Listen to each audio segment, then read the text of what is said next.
So when people are obliged to fast, they have concessions from Sharia in the sense that when a person is sick, travelling, he may skip the fasting of the month of Ramadan due to necessity, urgency to skip it, otherwise it's going to be harmful for him. Allah subhanahu wa ta'ala says in the Quran, so whoever among you is ill or on a journey during them these days of Ramadan, then an equal number of days are to be made up.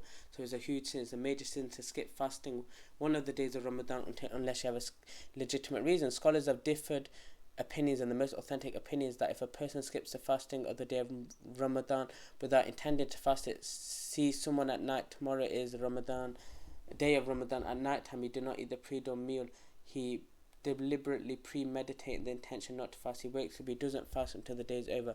The most authentic opinion is that this person cannot make up that day because he skipped it intentionally. Ramadan is just like prayer and Hajj, it's prescribed at a specific time. If you intended not to fast and did not fast, you cannot make it up. But if a person started to fast the day of Ramadan in the middle of the day, he broke it by the acts and nullified the fasting as mentioned in the previous episodes, so check them out. So we ate, drank, etc., what we've mentioned. In this case, the individual has to make up this day because he started a form of worship, then he broke it. A person skips a day of Ramadan for a legitimate reason, sick and travelling, he has a concession from Islam, from Sharia, to make it up when it's convenient for him or her, providing that the following Ramadan is not due. So you have 11 months to pick days and make them up. The sooner the better. If a person still does not make up these days that is missed for a legitimate reason, such as travelling or being sick, and he doesn't make them up until the following Ramadan is due, what the scenario is. So scholars say there's two scenarios. So he skipped it for a legitimate reason, meaning during the 11 months he could not make them up because illness continued and he was prevented by the doctors to fast. This will harm his health until the following Ramadan is due. In this case, the individual has no sin and he or her is not to be blamed. The second scenario would be if he delayed making up these days without a legitimate reason, he was lazy, postponing it, and this individual is sinful for not making these days up, and he has to make up these days is a debt that he has to fulfill the following year as soon as possible. However, they have disputed among themselves. The question may arise, does he have to feed a poor person for the expiation for the sin he has committed or not?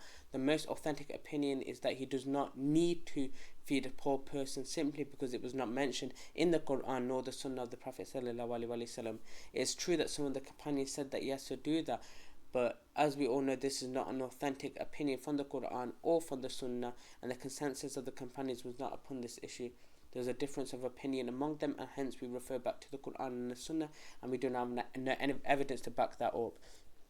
However, if you feed a poor person just to be safe, that's fine as well. Another question may arise, I missed 8 days, 10 days, do I have to make them up in sequence? Do I have to follow all of them together in 8 days or 10 days without skipping a day?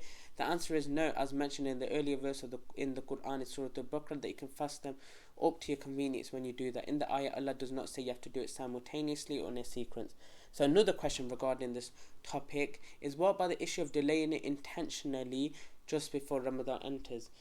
Why would I have 11 months to make them up? Why don't I make them up as soon as possible? Because Allah has made it easier for us. But the evidence that backs this up is the hadith of Aisha. The hadith was reported by Sahih al-Bukhari and Muslim, where she said, I miss days of Ramadan due to a menses, and I don't make them up except in Shaban because of the Prophet Muhammad sallallahu alaihi wasallam's presence in my life. So maybe he would want me, so I would make up these days until Shaban when it's really tight, and I only have Shaban to make them up. Then this is the only time I can do them before Ramadan enters. This shows that delaying it till Shaban has evidence that we have leeway to do it without any problem. When people delay making up fasting of the missed days of Ramadan, what happens if they die? So the scholars say that if they die without making the chance to make them up, there's no sin on them and there's no need to expiate or do anything because they've not done anything sinful. So if they fell sick in Ramadan and died a couple of months later, option 2 is they recover after the month of Ramadan. They had time but they didn't, they were lazy. In this case, it is recommended that their heirs, their children, their wife and siblings, if possible, will share among them these missed days, and each of them will fast a day or more, and or the whole thing on behalf of their beloved person, and these fasts, and would be the right to do in order for them to not be held accountable for that. And this is where I conclude the video.